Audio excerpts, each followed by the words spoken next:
ஓம் நம சிவாய. சிவன் பார்வதியின் விசித்திரமான திருமணம். சிவன் பார்வதியின் திருமணம் ஒரு அரச குடும்பத்து திருமணமாக நடந்தது.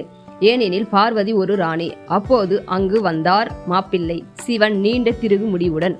யோக கலாச்சாரத்தின் ஒரு அழகான கதை உண்டு. ஆதியோகி சிவனுக்கும் பார்வதிக்கும் இடையேயான திருமணம் ஒரு கோலாகலமான நிகழ்வு. பார்வதி ஒரு இளவரசியாக இருந்ததால் அரசர்கள், அரசியர்கள், ஆண், பெண், கடவுள்கள் என அந்த பகுதியின் பிரபலங்கள் அனைவரும் அழைக்கப்பட்டிருந்தார்கள். ஒவ்வொருவரும் மற்றவரை மிஞ்சும் வகையில் அழகான தோன்றும்படி உடை அணிந்திருந்தார்கள்.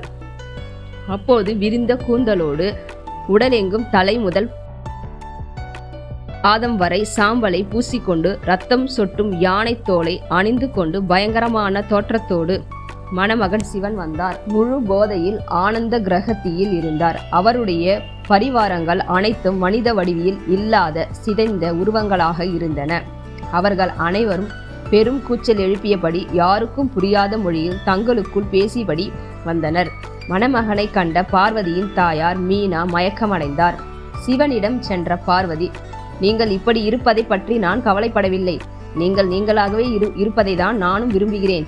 என்னுடைய அம்மாவுக்காகவும் உங்களை சற்று ரம்மியமாக காட்டுங்கள் என்று மன்றாடினார்.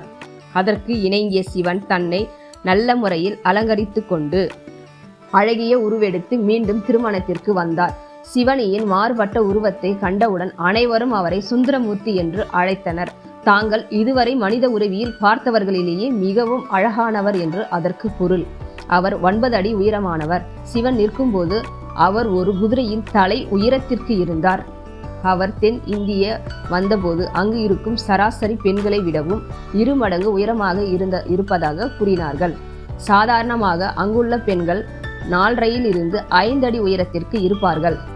அவர் ஏறக்குறைய 9 அடி உயரத்தோடு மிகவும் அழகானவராக இருந்ததால் அனைவரும் அவரது இருப்பில் பிரமித்து போனார்கள். நன்றி.